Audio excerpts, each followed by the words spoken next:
अस्सलाम वालेकुम। कैसे हैं तमाम व्यूवर्स। उम्मीद है कि आप सब लोग ठीक होंगे। एएसएफ एयरपोर्ट सिक्योरिटी फोर्स इसके इंटरव्यू मैसेज के हवाले से आपके साथ अपडेट शेयर करने जा रहा हूं। कैंडिडेट्स को इंटरव्यू में 5 नंबर अजाफी जो है वो किन कैंडिडेट्स को मिलेंगे, इंटरव्यू की कॉल्स जो हैं वो किन स्टूडेंट्स को आ रही हैं और किन को नहीं आ रही। आप रिटन टेस्ट के नंबर चेक कर सकते हैं या नहीं। तमाम इन्फॉर्मेशन इस वीडियो में आपके साथ शेयर करूँगा। सो फिज़ा कायब हम अपनी वीडियो आपने फुल वॉच करनी है, तो चलिए वीडियो को स्टार्ट करते हैं। वीडियो को एंड तक लाजमी देखें, आपके तमाम पॉइंट्स जो हैं वो कवर हो जाएंगे।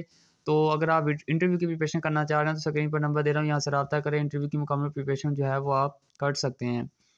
व्हाट्सएप ग्रुप ज्वाइन करना चाह रहे हैं तो डिस्क्रिप्शन में लिख दे रहा हूँ, व्हाट्सएप ग्रुप ज्वाइन कर सकते हैं ताकि कोई नहीं अपडेट आती है तो सबसे पहले नोटिफिकेशन आपको मिले। तो सबसे पहले हम बात कर लेते हैं जी कि जिन किन कैंडिडेट्स को जो है वो इंटरव्यू में 5 नंबर अजाफी मिलेंगे। तो 5 नंबर जो है वो उन स्टूडेंट्स को अजाफी मिलेंगे जिन स्टूडेंट्स का एएसएफ में कोई जो है वो रिटायर्ड है, ब्लड रिलेशन या शहीद हो गया है। उनको 5 नंबर मिलेंगे, रिलैक्सेशन मिलेगी। ठीक है ना जी। अगर आपकी फैमिली में कोई ब्लड रिलेशन में जो शहीद हुआ है या आप जो है वो आपका कोई रिटायर्ड हुआ है, कोई भी आदमी, यानी रिलेशन ब्लड होना चाहिए। ये नहीं कि आपका कज़न है या ताया है या चचा है, ओनली आपके घर की फैमिली के मेम्बरान ही, चाहे वो भाई हो सकता है, बहन हो सकती है या वालिद हो सकते हैं। ठीक है ना जी।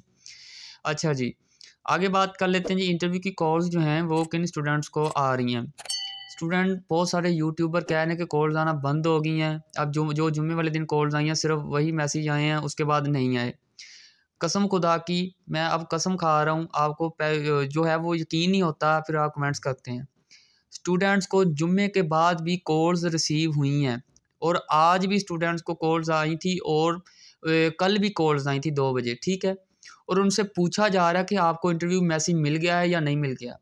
क्योंकि मेरे पास जो है वो ऑडियंस बहुत ज़्यादा, मुझे हर स्टूडेंट जो है वो अपडेट देता है कि सर मुझे कॉल्स आई है या नहीं आई, तो हर चीज़ का पता होता है। ठीक है। तो आज भी कॉल्स आई हैं और कल भी स्टूडेंट्स को जो हैं वो कॉल्स आई हैं। अब आपकी मर्ज़ी, आप यकीन करें या ना करें, ये आप पे डिपेंड करता है। ठीक है। मैंने आपको जो रियल बात थी वो बता दी है। और इसके अलावा जो है वो कॉल्स कब तक आती रहेंगी? क्या कॉल्स अब आना बंद हो गई हैं? अब कॉर्पोरेट एसआई के जो है वो इंटरव्यू के मैसेज है वो मिलेंगे या नहीं मिले? ठीक है। बहुत सारे यूट्यूबर आपको बता रहे हैं कि ये इस तरह चीज़ें हैं, ये इस तरह चीज़ें हैं, लेकिन ऐसा बिल्कुल नहीं है। आपको जो है वो कॉल्स जो हैं वो रिसीव हो रही हैं, वो उनको ही रिसीव हो रही हैं कि जिन स्टूडेंट्स का नाम मेरिट में है।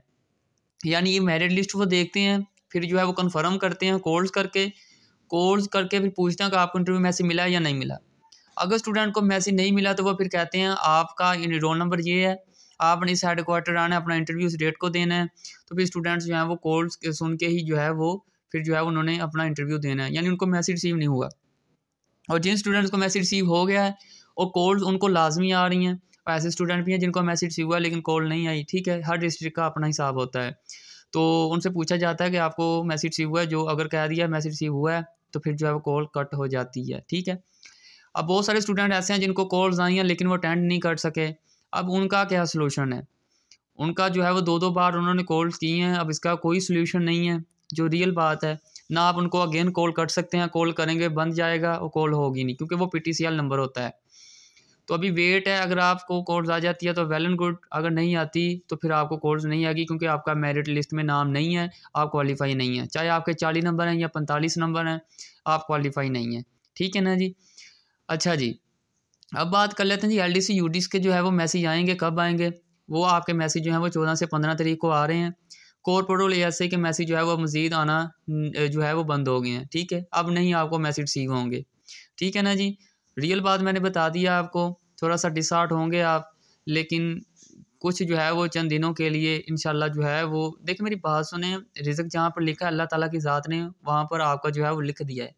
अब ये तो बहाना बना हुआ है, रिज़्क आपका कहाँ है? ठीक है। अब तो ये बहाना है कि आपने जो है वो इस पे अप्लाई किया, इस पे अप्लाई किया। अब यहाँ पे आपका रिज़्क नहीं है, यानी आपको यकीन है कि मेरे 45 प्लस नंबर हैं, लेकिन आपको मैसेज रिसीव नहीं हुआ। इसका मतलब अल्लाह ताला की ज़ात जो है वो आपकी इस पोस्ट पे राज़ी नहीं है। ठीक है। आपको कोई अपर पोस्ट देने वाला है अल्लाह ताला, यानी आपका जो, अगर आपका बिग प्लान है तो फिर अल्लाह ताला उसी हिसाब से आपको नवाजेगा। ये आपके लिए फिर बेस्ट नहीं है ऐसा। ठीक है। तो अगर आप चाहते हैं जी कि मैंने ऐसे भी ज्वाइन करनी है, तो देखें जो भी चीज़ होती है वो अल्लाह ताला की ज़ात से जो है वो जुड़ के ही होती है। यानी हर चीज़ वहाँ से मुकर्रर होती है, हम तो सिर्फ आसरा हैं, हमने सिर्फ कोशिश करनी है, अल्लाह ताला की ज़ात ने जो है वो हमें कामयाब करना है। तो इंशाल्लाह आप कामयाब होंगे। नेक्स्ट वैकेंसीज आएंगी तो तब अप्लाई कर लीजिएगा। अगर आपका ड्रीम है कि मैंने यही जॉब हासिल करनी है, देखिए लर्निंग भी आपकी हुई है, आप बहुत अच्छे तरीके से अपना पेपर जो है वो नेक्स्ट बार भी कवर कर सकते हैं। तो आपने हार नहीं माननी, कोशिश करते रहना है, कहीं ना कहीं आपने देखें सिलेक्ट हो जाना है। ये हरगिज़ मैं जो है वो ये बात नहीं करूँगा कि आपको मैसेज जो है वो आएंगे। स्टूडेंट के जज्बात के साथ नहीं खेलना चाहिए। बहुत सारे यूट्यूबर आपके साथ ये जज्बात के साथ खेल रहे हैं, इंटरव्यू के मैसेज जो है वो 20 तारीख को आएंगे, कोई कह रहा है 1 तारीख को आएंगे। मैसेज जो है वो ऐसे ही कोर पोर्टल के नहीं आएंगे। कॉल्स आपको आ सकती हैं, कॉल्स की कोई गारंटी नहीं है, क्योंकि कॉल्स तो आज भी आई हैं, कल भी आई हैं, ठीक है, लेकिन मैसेज रिसीव नहीं होंगे। LDC UDC के मैसेज रिसीव होंगे 14 से 15 तारीख को आपको, ठीक है। आपने अपना स्किल टेस्ट या टाइपिंग टेस्ट देने जाना है या आपने इंटरव्यू देने जाना है, ठीक है जी। अच्छा जी, आगे बात कर लेते हैं जी। आपका रिटन टेस्ट जो है वो नंबर चेक कर सकते हैं कि आपने अपने रिटन टेस्ट में कितने नंबर हासिल किए। अगर नंबर आपका पता चल गया तो समझें आप फेल हैं या पास थे, तो आपको पता चल जाएगा जी। बिल्कुल, अगर आपने नंबर चेक करने हैं तो एक तरीका है। ASF तो जो है वो जारी नहीं करता कि नंबर कितने आपके, बस जितने अगर नंबर हों आपके, अगर मेरिट बनता है आपके नंबर जितने हैं तो आपको मेरिट लिस्ट में शामिल कर लेते हैं। लेकिन आप खुद भी पता करवा सकते हैं वो इस तरह, आपने अगर कोर पोर्टल का पेपर बैच 1 का दिया है तो वो बैच 1 वाले पेपर को उठाएं और देखें कि मैंने कितने MCQ सही किए। देखें अब इतना तो नॉलेज होगा ना आपका जिस पे आपने टिक किया है, तो पता चल जाता है। जब एक नज़र बंदे की पड़ती है तो पता चल जाता है कि मैंने ये गलत किया है, ये सही किया है, ठीक है। अंदाज़न भी आप चेक करें तो पता चल जाता है, ठीक है। उससे आपको पता चलेगा कि आपके इतने नंबर का पेपर ठीक था, इतने का नहीं ठीक था, ठीक है। तो उम्मीद है कि आपको तमाम पॉइंट्स की समझ आ गई होगी। दुआ गूँ कि अल्लाह पाक आपको सबको कामयाब करे, आपको तरक्कियाँ दे और मज़ीद आगे बढ़ने की जो है वो तरक्की दे, ठीक है। और ईमानदारी से काम करना है आपने, इसमें बेईमानी नहीं करनी, ठीक है। अगर बेईमानी करेंगे तो कामयाब हो जाएंगे, लेकिन वक्ती तौर पे। इंशाल्लाह ईमानदारी से, यानी आप 30% मेहनत करें, ठीक है। 50% जो है वो आप अपनी स्किल को बढ़ाएं और जो है वो 20% आप जो अपनी ईमानदारी को बरकरार रखें, तो आपको कामयाब होने से कोई नहीं रोक सकता। मिलते हैं जी नेक्स्ट वीडियो में, तब के लिए अल्लाह हाफिज़। पाकिस्तान जिंदाबाद, ASF पाइंदाबाद।